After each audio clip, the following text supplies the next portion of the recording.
Ngaihak leptuna leibaduda kariwa haidoba leirajatno khanna thoibisu ngaiduna lei.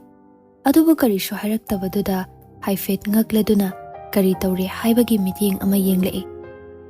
Purnasu mangba yaba mangluraga hairei. Nan kai khangde nang suman gibase yam thi. Ah, ke ba. I find you extremely unattractive today. Adugumba phi set kanu. Setleso ay mangda thoglakanu. Ibani unagumsi. Wahai si chumdring hairam laga prap chatkre.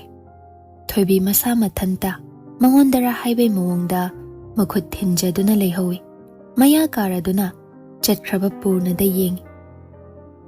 Thong adu lolam laga imung changlaktuna mingsel yengjay. Karida asoyba yaura jatno natraga tasingna phanek phi asi mangonda yamna paktraba zatla jat khalei. Nancy su thoibi na changkhraga thoglaktabaduda cheptharaktuna yengi. Thoibiya kidorino kishtaude chakchara se ye hoi laage tamo santosu chatkre nang hangambani hoi ai thoklage ado Nancy how ai se yam thibro ngase paktabraba karino to khalaisina yare bema lao chak loin thiba loire antina thoibi mingsel aduda masagi masakto amukka suktuna yenglamlaga thorakle jitena makhada chasi haidana makhada mayamdu phamba horami mathel singduna mayaida thamladuna somda purna dinner chair chingthokduna famlaga mathanta machinda tumenna soli khangdre gyanam tasilaktre Sunil chak mamangda famna ngasaidagi purna da yenglibani ensanglanaba hek halakpadagi masado kadaidano ma itaw tawri mathanta washu pangangda ngangi magi gyanama tasilaktre haiba wahaise ahom marirakti sure panba kaidawre habano purna nangbo khangdre gyanam tasilaktre ngawre namaside ngawre gyanam tasilaktre taunuko taujanu chairawa numita haukiba potse chahi ma chatle habani ko nang joitrang patrang ngangjanu chahi ma khangdre gyanam tasilaktre na tawlei kidana ne asingbro phagi mali asingbani ne chahi ma chatawri jalo tan khreda minutes kharadu phau phungatana sigedaw kari no ba kaidawrage ba kona haigise chak tum chau ojaji tin hoigido masaka yam phajabani phajani ai khangi asi haina jiten hoigi nga atoiba thongbado Sunil totladuna hana hui aduga hairei murugam yaude na moigiside Purnamagi sarukto hapthana mathanta tumin noi ngasai hairakpadu ningsinglakliban madumakna pukham machiduda kothariba nga atoiba thongbado kayadi pamure masibu hek hukchinduna khudakta loithokkadrane asuk pamurasibo yengduna ngaihakle nga atoibada yauriba hawai truck ado nungshi khalei matum khara mapop kaidana taribaduna rasi hapladuna machuga se kaya phajariba machugi bhab lakpada nga thongba machudo ngasai thoibigi inafi adu oina urakle phadigo machet khara chairakpagi yauribaduna inafi aduda mapan kothawbado purna chakte chadabi pukham aduda makhut khudombina nga atoiba thongbagi phadigom kharaduda tak thengduna sanale Sunil yengba ngamlaktraduna phone adu lawthoklaga Sangamitrada call tawi Jimsia how ne chak charabo noibo photo tharo hairaga chak lairi no pasim tulu hungno badausi ngawdor bar kainum tawrini gyan men tadre bai noina khara hayo ai khoidi iwalo bidre pharaga makho makhut pullaga ne amta hotnarasi nongmagi karino khangaktreba Sunil yengthoklubada purna mangonda munna yengduna leirami phone piro haibagi mawongda ingit tawrakpaduda phone dupi Jimsia keke mathel tawrage ya medai khoigidi nga wo merames ki mathel wo loina sure Noidi charabo. Chadore. Phami. Laiga di katbro. Kamay tawge. Shunil da tawre duma. Aina ensang semba khangni. Lai khurumbay dudi ay yaudre. Khara khangzilu ne ibungo nangbo. Kemta khangaroi ne. Yumda su laite. Ahal ama laiba su natre duda. Khangida. Lairik ta paraga khangbaduro. Thaina imana tawbada uhaweba. Aduni. Mama palakpaduda machil mawpa anido tumin nga haklaine. Purna si mama kaya pandabani wari sabada. Tangay phadaba pandaba yadaba maphamda khak yaurakpani. Adubu ngasi ikhang haudana haunaruba tawdana mamagi wa hairakpasi Sangamitra mabukning nungshirei. Mapi naurake tawi. Adubu haujik adugumba emotions adu utluba yaba natte. Utluraga karigumba khasikta oirashu wari saba haurakliba purnana matam chuppa tumin lesin khrabadi kamdauni. Tamba ngamde. Aduna lotsilli mitkipi adushu. Khonjelda mami tahandana hairei. Hayengwai nangi mawa malaaga imagi mahut sinhaudawribanine. Nangbo adu uningdroi bungo. Purna khumlaktre Sangamitra wadu amada thaidorakle. Nangdi chak thongbaso haite do. Yam haireda nahanwai natre. Haibana loire ipwadi. Phare chak to gyan tana jaro. Aduga isune handak tha amani si lakpa yabra yengi. Aikhoi bema se masa yam phatre. Kidorino. Doctor nadi liver sopane na haire. Aduda noina baina ne adom doina chatse na kanna haire. Lao tha amani ga ngairno adum lao. Naraga bu kaigi WakhaL khallaga muk lerino. Ticket to ay horen yengagi. Ibai de so haikro. Ngai khone he nabai gi suti matam ama yengdaba su yaroi kakselu khinu ko. Ibai na ko na la asu chimsi ga bemaga hana chango. Kaino nara sum pantha lerisibo. Siran turan. Warido sanaba loiraga Shunil da phone do pire. Chak chana doctor appointment lobagi matangda khane. Purnagi di anaba haiba wasi khwaidagi akibani. Naraga ngasi hayeng ngaiduna leiba sisuni. Magi khwaidagi pamjadaba nungaijadaba oi. Hekne tadri khai tofam chafam khangloi dawrini. Chakcha tokla matong ngaihak phambaduda thoibida text thage tawi. Iba hawi. Ngasigi nga thongbado nangmal. Adubu prap kai atopa ama oina e. Yamna haugre. Thank you. Nongdang wairam matamni. Nancy ga thoibiga film ama yengsi haidana living room do da family bani. Nancy sofa do da tharo onduna noi. Thoibigi wari do da. Madi khanglak pangamdre. Purna na ngasai thongjinda kamen ama pirambado wari oina tamlubagini. No kano toro. Ai sire. Yam thi hairi ai sini. Ai sire da. Adu mainga haido mi mandi. Aduga yam thi ye. Yare he. Kamai no oidoino. Piga tare nangi wari se. Adu asenki yam paktabra haiba aido ngasi. Nangna mingselda na thanta tumina yengami dudi. Adu yu oire. Ha. Adu yu oire ba. Ai sire thoibi. Ai sire. Oiba. Yare haibane. Pura ani aya daidi. Nancy nokpadu khangjillaga hairei.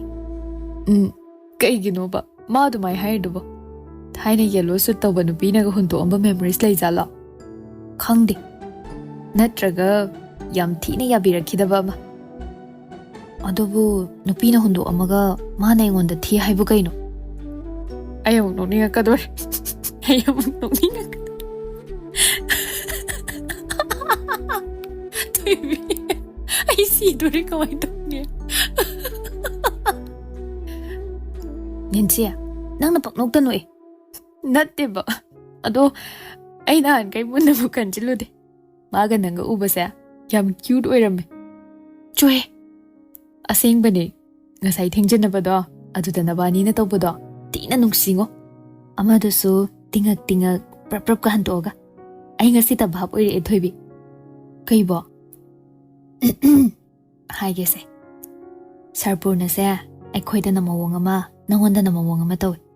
Fanayam close oy na wangang narasune. Ay koy da di level ken na bagi masag ama adumoy. Haidi mana oja ekhoina satra haibadugi boundary da natraga mana senior ni ekhoina junior ni haibadu phawhaliba adugane nanga hek loina khraba mase angang macha onbadona do chahi gi gap sumang ki badona status ki bar adusu amta okidri loina chapmana khibagum nanga punkradi thoibi tumin le Nancy na hairiba mayam do masu WakhaL khanbagi mami tai Nancy makha samtharai nang mabu nungsibra thoibe nungshi hayudana do redia kamai haidoi no da kidorage cherakani yar oina khanbagi ro nate cherakani na khanbadu di araibani da adudagi hena luba wani kaino ba nahanmo uncle auntie gi anniversary celebrate to chatlidana nomitto Valentine numit su oi aduda ma thengnai ekhoina dinner to hotel aduda he was with his fiancée Nancy maya ka thokladuna thoibi de yengi thoibi wa makha tai lohong bagi wa so hainar ba male wikhar gi mamang da so park ta chatmina ba uram sini aina haiba yada ba leyen hairisi mayam se khangdabi da hairu baduna amani khangna hairadi aise yam phasada boy honi hoy adusu thoibi gi mawong yenglaga Nancy wa makha tarai adoisu tongambi rule de hekta haidu ukaino mulla lori hekta taning de ko secret dating ga toraga yamna bunai ni the scandalous love story of literature department kain nungsibadi nang nungsidoi ba professor purnana aduga engage tawkiba fiancé amadi leidoiba kaya nungsi phataba public tadi nangse puthokya dabagi lotchilaga thamdoineba nongmadi department da nangse overwork tawagi wan tharakpada professor purnana thangaga hospital da puduineba adudai loin khangnara ani magi fiancé do laaga who are you girl don't dare to come in between us kaina khupang thadoineba Nancy nangse kamai dongni idea what part ki worry pa bado khra lepo haibana adudai di fiancé duga nanga extreme war donara ani jewelry auction daga chattoineba as kadai yaukrino professor purna arrives ka hairaga dramatic entrance toroktoini tungdei light ka kapthoga adai hallway du da chatpada minute 10 muki sot ama lawraga aduga nang nakta laaga mase phamkidoineba thoibi nakal da leiramba cushion ama lawraga Nancy da thomba hore Nancy su phara ola duna noi university gi hectic schedule duda amuk ontharakle thoibi magi article ado publish tawnaba koi chen duna hotnai ayambana purna da hangi asomna oja atopada onsin base mayekidi tawnade yade masi maknani purna na mingonda di haidokanu haina hairaklibado office hour da natabi wari sabasi ayamba yumda leirakanda natraga lunch break matamda sanai marak aduda jinglimba su thengnai anido adumak kaunasi hanagum loinasi haikrabasu thengnabada awkward yam oinare maru oina jinglimbana hena oi thoibidi kayabu phaude adugumba feel do hi kadum chalino library dara nate hale ini nangdi airo ai mahis ngairambani o haladoira hoi halagen dobo nangdi ai khara wali department jangu kini professor shamit na ngairamona hairi adugi o anido amana amada yengne warido makha tanaba leitraduna prap loishili thoibi chatlage hairam laga lagle department building adu karakpada WakhaL khalli breakup tawkraba matung normal oina loina basi khara luna thoi maru oina move on tawba ngamdaba maikai ama yaurabadi amuke hena lugre thoibi magi guide adugi office mamang da leap tunan le university da oja tanaba simuk wabal leiba natti MLA minister unabagi appointment ngai baga pangkhakni oja sing asiso satra lairik takpa khaknatana mathau yamna chilli magi career de hena masak thokhaunaba points hengatnaba pay increment laknaba promotion thuna kanaba yamkre mayam sina unagi haina tanaba da waribani ngayo haibagi ngaibado phana kuina de lepi 30 minutes muk hela kandalai adugi matung Wari sanabada minute 15 muk jangkre. Yum hanbagi thoklakpadadi thengle. Metro da tongna thoibi uige tawi masado. Wabagi tumningba romda ontharakpani. Mamit noira duna khangi. Hek yaubaga tumgi khana changlakpani. Phamungda longna haithabaga text message lakpagi notification khonglai. Thoibi bag-dagi phone du lawthokke haina lamba horambaga hakam challaduna mamitu uitharakle. Kaidawruni khalladuna nakal amada oina onthoklaga tumi. Ma hauzik kanana kari hairakpa, kari pau purakpa, karimta changkhidrabani. Adumna tumtharuraga mamit panglakpadadi pungmam mamamme. Prap haugatuna pung yengi. Yamna thengbadi natri pung 8 makhai adwaitamak tari. Rumgi mai thangatlaga phamung mayaiduda mangduna phammi. Tum haugalakpagi ngahak mangbaduni. Adudagi ngasai magi article gidu ningsinglakladuna phone adu lami. Yamna thuna hanglaga purnada text ama thai. Thank you for helping me. Aduga amuk thai. Nangi lairik to yamna help tawkhre ingonda. Professor Sumitna approve su tawrakle. Ai haying publication gi pisin khrani. Thoibi message adu thaba loiraga mathanta nokmi tawi. Text adu khudakta di pade. Minute mari manga leiraga reply lai. Are you free this weekend? Ikhang haudana adumna hairakpaduda thoibi mamit lau thoklaga yengi text reply aduda. Yes. Why? Reply da text oina halaktabi location ama tharai. Thoibi changsenduna yenglubada book market amagi mafam oiramle. Magi si asida chatse hairibra khalladuna text thage tawbaga location ama muk tharai. Aduna market oina chawna leiba natte. Ariba bookstore ni Connaught ki. Magi si ama khalu hari jatla khalladuna yeng amuk su nokninglakle. Thoibi mahila hat ki location duda like react oina tawshili. Adu hek tawbaga purna so reply ama halai. 11 AM Metro Gate. Thoibi reply duda WakhaL khalli. Asuk nganna. Pung 12 haisedi chakcha tokpada ngairiba natraga chak phawba chadriba matamni. Adubu phare khalli. Hoi yare haiduna reply hankhraga mapanda thoklei. Nancy na nekogi chanaba thabiduna leirami. Madi tumi kanda loina kauthoklure. WakhaL di khangyang yang thokpadawna tawri. Thoibi hapta amani se masadu iyang yangi. Phagi tawraduna Nancy da amuk haiba su yawi. Nancy single life na wai sangbasidi hai kanadre masidagi hena nungaiba leiramdre. Phagi oirabasu pukningi asengba wahaini. Sunday yorakpa ngaibada numit ama anidu yamna sanglaboi khalli. Sunday khaktada hangba market se mamangdama wari mayam ama takhrabasu amukta chatri. Asukuina mafam sida leiraklabasu ma adudadi chatri. Marak aduda magi thabak su koi chenchili lepa yaba natte. Asumna numit adu yaurakle. April mayai chalakpagi sabadi haurakle. Aduna summer dress setpa haurabani. White ka black ka check oiba tops ama litle. Aduga jeans short ama setli. Yamna kaubasu nattaba sangbasu nattaba. Khuru mapadagi khitang mathak ka khatlagale. Aduga Oxford shoes black ama tongi. Bag te tote bag mari sangna yaubi oina yalakle. Lairik leirabasu hapa yanaba haiduna. Pung 12 hairakpani. 13 ga minute kun muk haujinkre. Thoibi purnana karimta hairaktabaduda ningjing mangjing tawraduna thoklakpani. Metro mapa yaubaga lapna urai. Gate hek mamangduda tumin mathanta leplibado. Masigi nupa asibu karino kayam koina leplaba jatno. Yaurakle hairaktaba ngaiduna leiramlibasibo. Thoibi tapna chatlambadagi khongthang adu thuna thangatuna chinchat chatlaga purnagi nak yaunaba changsili.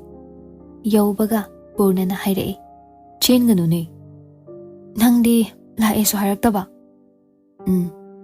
Sum aise asi hairaga nokthorakle. Tasengbadi purna mathanta leptuna WakhaL chama khallurabani. Asumna kauduna chatminabasi ma lanbra. Thoibiga chinglembagagi relationship ta kairakadra. Natraga Magi mafamda leiriba ihol asi hena mayek senglakadra. WakhaL mayam sida ma lagle, yaurakle, thoklo o haiba wahai singsi haiba ngamkhidabani.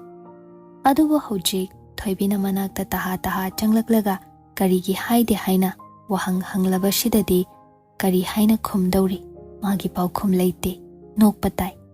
Minok aduna paukhumni. Makhutna lukhamduda haifet na laga makok non tharaduna noi. Thoibisu tauribadu yenglaga hairei. Nangse kamai dawdoino khangdre. Aise. Hoi, nangse. Thoibi. Purna thoibida yengi. Hainingbani. Nang haina kaubagi mahutta yambung haina mukta kau. Adubu wahaidu thoglo o yadre. Kaudem laduna mamai onthokraga station lomda khut thilli. Chalasiro. Natra kainum chakisiro. Ada yauraga oina charasi. Phare adudi. Lao jangasi. Mang thaduna chakhatli. Thoibisu makhong thuna thangladuna purnagi pace aduga chananaba tane. Security check nupigi nupagi tongana tauraba matung platform room da lakle. Nahankai women compartment tana chelaga tongbado ngasidi purnagi nakalda oina liptuna tumin leire thoibi. Asumna metro da travel tominabasi ngasina ahanbadi natti. Ahanba natrabaso ngasigi asidi tonganbani. Mamangi mayamduga khwaidagi khetnaraba mawong amada anidu punna.